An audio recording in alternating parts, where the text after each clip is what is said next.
Samedi, qu'est-ce que vous faites, vous, le samedi? Écris en bas dans les commentaires qu'est-ce que tu fais le samedi. C'est samedi. Est-ce que tu t'en vas au cours de je ne sais trop quoi?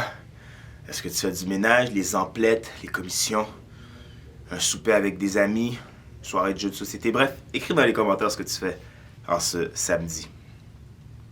Pour ma part, c'est assez simple.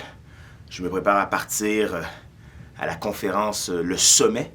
La conférence Le Sommet de l'Association évangélique des Églises baptistes du Québec. J'ai été invité à apporter un message sur le Christ et les nations. L'implication de comment est-ce que la mission du Christ collabore, coopère dans la mission de l'Église d'être multiethnique.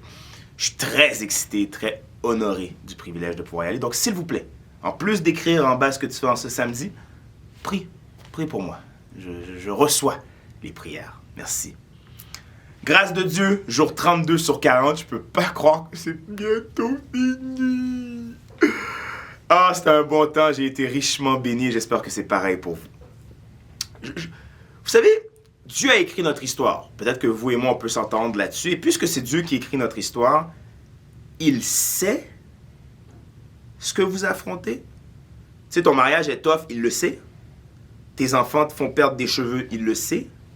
Ton quartier n'est pas le quartier que tu as souhaité. Tu as émigré dans un pays que tu pensais trouver le rêve américain. C'est pas le cas. Il le sait. Il y a vraiment des gens qui souffrent, man. Puis Dieu le sait. Il n'y a pas une journée qui passe où Dieu vous oublie. Mais il sait également quelle grâce particulière tu as besoin maintenant afin de pouvoir vivre son plan. Puis si on est honnête entre toi et moi quand j'étais jeune, je rêvais de ma femme de rêve, je rêvais de mes enfants de rêve, ma job de rêve, tout de rêve, puis j'ai pas la vie de rêve que je pensais là. Comme soyons honnêtes là, arrête là, c'est entre vous et moi quoi. On n'a pas la vie selon les plans qu'on s'était fixés. Juste le mois dernier, c'est pas passé comme on l'avait fixé. Est-ce que tu penses vraiment qu'aujourd'hui, en ce beau samedi, ça va se passer comme tu l'as fixé? Comme, t'as pas besoin de lire un roman policier ou un thriller pour savoir que ta vie est un mystère pour toi-même.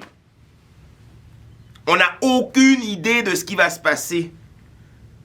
C'est stressant, non? C'est angoissant, non? Mais je pense quand même qu'on peut se réjouir de savoir qu'il y a une personne qui sait ce qui va se passer et lui, il est l'auteur de notre foi et son rémunérateur. Wow!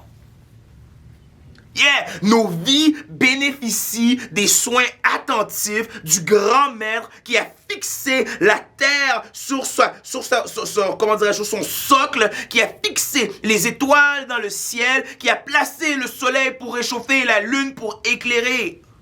Non, on n'a pas besoin de paniquer parce qu'il est en contrôle. Il nous dit du haut du trône, ne crains rien. Ne promène pas des regards inquiets car je suis avec toi. Wow, ça c'est rassurant. Et puisque Dieu est l'auteur de chaque détail de nos vies, puisqu'il a écrit l'histoire pour chaque situation, il sait exactement quelle grâce on a besoin pour vivre son plan. Voici comment on pourrait le dire autrement. Le contrôle souverain de Dieu est la garantie que nous posséderons tout ce dont il a promis. Laisse-moi le répéter pour les gens en arrière qui ne suivaient pas. Le contrôle souverain de Dieu est la garantie que nous aurons tout ce dont il a promis. Wow! Ça veut dire quoi? Ça veut dire qu'il n'a non seulement planifié où est-ce qu'on devait vivre, mais il a planifié ce que nous avions besoin pour être en sécurité dans ce qu'il a promis. Et parce qu'il n'est pas homme pour être menteur, il ne peut pas garantir quelque chose qu'il n'a pas en main, quelque chose qu'il n'a pas les moyens de livrer. Et puisqu'il règne sur tout en tout temps, il peut garantir que vous et moi, nous allons recevoir ce qu'il a promis dans les circonstances et les instants où nous en aurons besoin. Mon fils a 5 ans, si je lui donne les clés du véhicule et je lui dis que j'ai un véhicule et qu'il est rendu à 11 ans, il décide de le prendre, ce qui devait être une bénédiction peut s'avérer être une malédiction. Des fois, de recevoir quelque chose trop tôt, ça perd son sens. Dieu a prévu quelque chose pour toi en son temps. Il est bon d'attendre en silence le secours de l'Éternel. Voici ce que Paul va dire dans la parole. Il va dire que Dieu a fait tous les hommes sortis d'un seul sang qui habitent sur toute la surface de la terre. Vous retrouvez ça dans Actes 17, les versets 26 et 27. Et il dit qu'il va avoir fixé la durée, les bornes, le temps qui nous est prescrit. Dieu a tout fixé. J'aime comment Paul ne dit pas que Dieu est un souverain lointain et distant. Une transcendance absolue dont on n'a aucun contact. Non, Dieu est immanent, il est près de nous, il est là, il est proche, et il est si proche qu'à n'importe quel moment, vous pouvez tendre la main et sentir sa main qui prend la vôtre. Donc, chaque grâce que vous et moi pourrions avoir besoin est proche et disponible. Aujourd'hui, qu'est-ce que je m'attends de toi? Tends la main.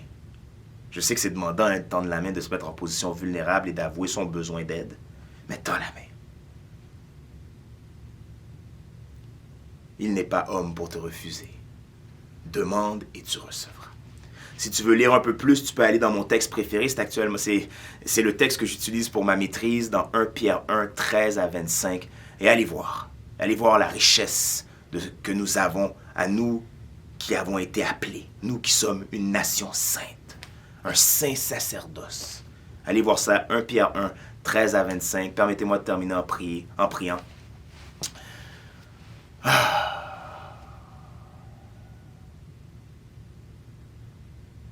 Non, jamais tout seul. Non, jamais tout seul.